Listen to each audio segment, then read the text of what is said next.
Urdu cover के मुअज़्ज़िज़ दोस्तों, मैं हूं माजिद मलिक और आप तमाम देखने और सुनने वालों को अस्सलाम वालेकुम।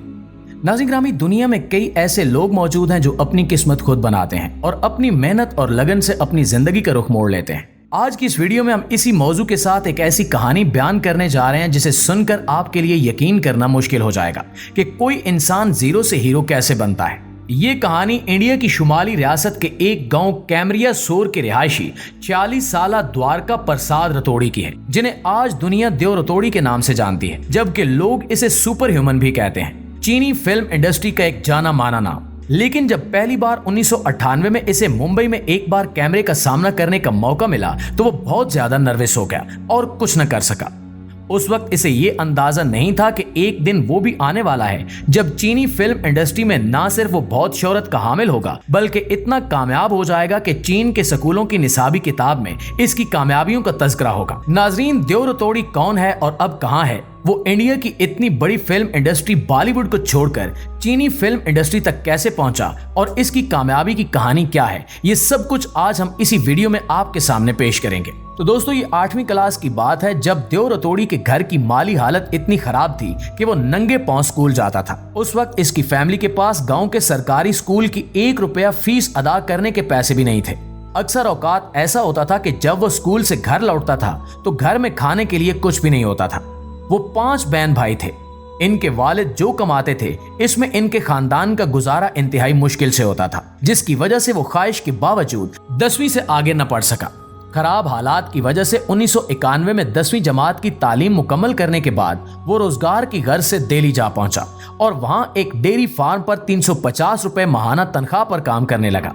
इसे ये नौकरी इसके चचा की सिफारिश पर मिली थी जो कि दिल्ली में रहते थे और वहीं काम करते थे।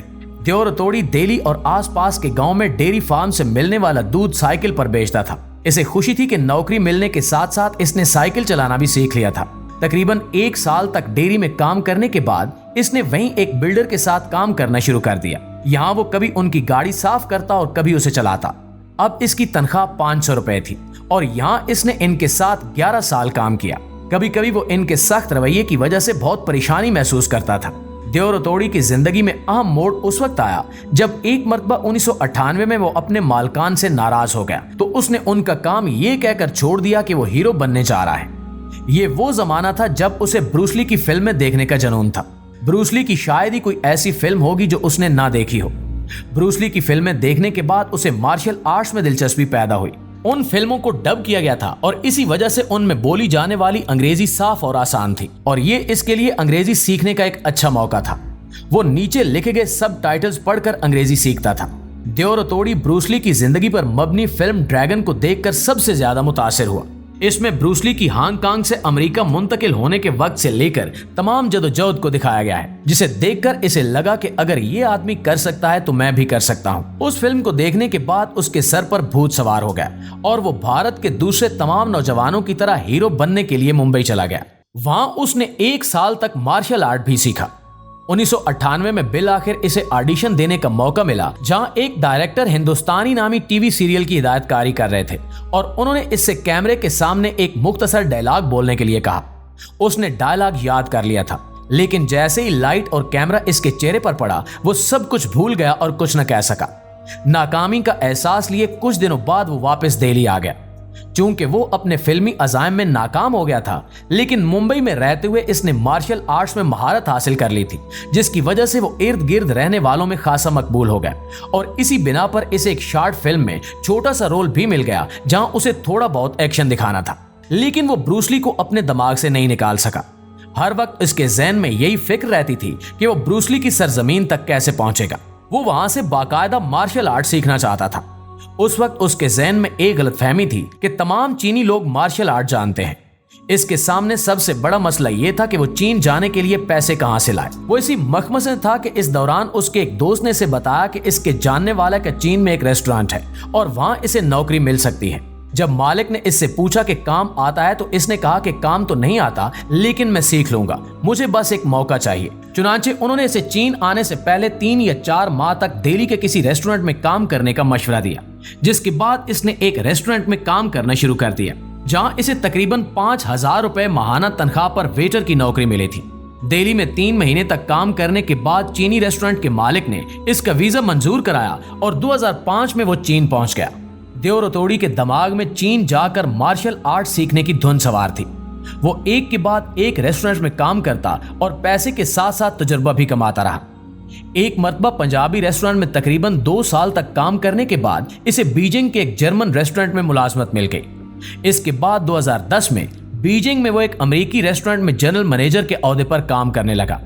अब इसने माकूल पैसा कमाना शुरू कर दिया था और इसलिए इसने रेस्टोरेंट को अपना पेशा बनाने का फैसला कर लिया। चीन में लोग भारतीय खानों से वाकिफ नहीं थे, इसलिए उसने यहाँ सकाफती थीम पर रेस्टोरेंट चलाने का फैसला किया और 2013 में इसने अपना पहला रेस्टोरेंट जियान शहर में रेड फोर्ट के नाम से खोला।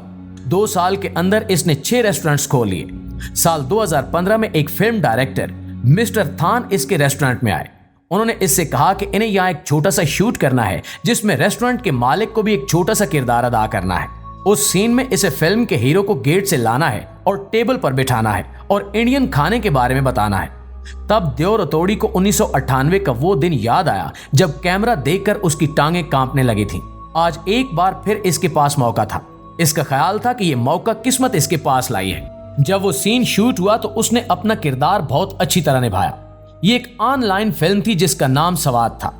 उस फिल्म को देखने के बाद एक और हिदायतकार ने अपनी फिल्म में आम गैंगस्टर का किरदार ऑफर कर दिया। दूसरी फिल्म ने बहुत अच्छा बिजनेस किया और इसके बाद इसे लगातार फिल्में मिलने लगी। नाज़रीन ग्रामी, देव रतोड़ी अब तक 35 से ज्यादा फिल्मों और ड्रामों में काम कर चुके हैं, जबकि चीन में इनके कुल 11 रेस्टोरेंट्स भी हैं, जिनमें से 8 हिंदुस्तानी खानों के हैं और 3 चीनी हैं। इनका कहना है कि एक बार एक स्कूल के कई बच्चे इनसे मिलने आए, जिनमें इनके चीनी दोस्त की बेटी भी थी। उन बच्चों ने बताया कि देव रतोड़ी की कहानी इनकी 7वीं जमात की अंग्रेजी किताब में पढ़ाई जाती है। दोस्त की बेटी ने फिर उससे कहा, अंकल ये सब बच्चे यकीन नहीं करते कि मैं आपको जानती हूँ, इसलिए मैं इन्हें यहाँ लाई हूँ। देव रतोड़ी के मुताबिक इन्हें 2018 में निसाबी किताब में शामिल किया गया था। इसमें उसके चीन आने और कामयाब होने के बारे में बताया गया है। इस बात को वो अपनी सबसे बड़ी कामयाबी मानता है। हालांकि देव ने कभी कॉलेज का मुंह नहीं देखा, लेकिन आज चीन में बड़ी बड़ी यूनिवर्सिटियां बच्चों की हौसला अफजाई के लिए इन्हें बुलाती हैं। इस बारे में आप दोस्तों की राय क्या कहती है, कमेंट करके हमारे साथ शेयर जरूर कीजिएगा। इंशाल्लाह आपसे मुलाकात होती है अगली वीडियो में। तब तक अपना ख्याल रखिए। अल्लाह निगहबान।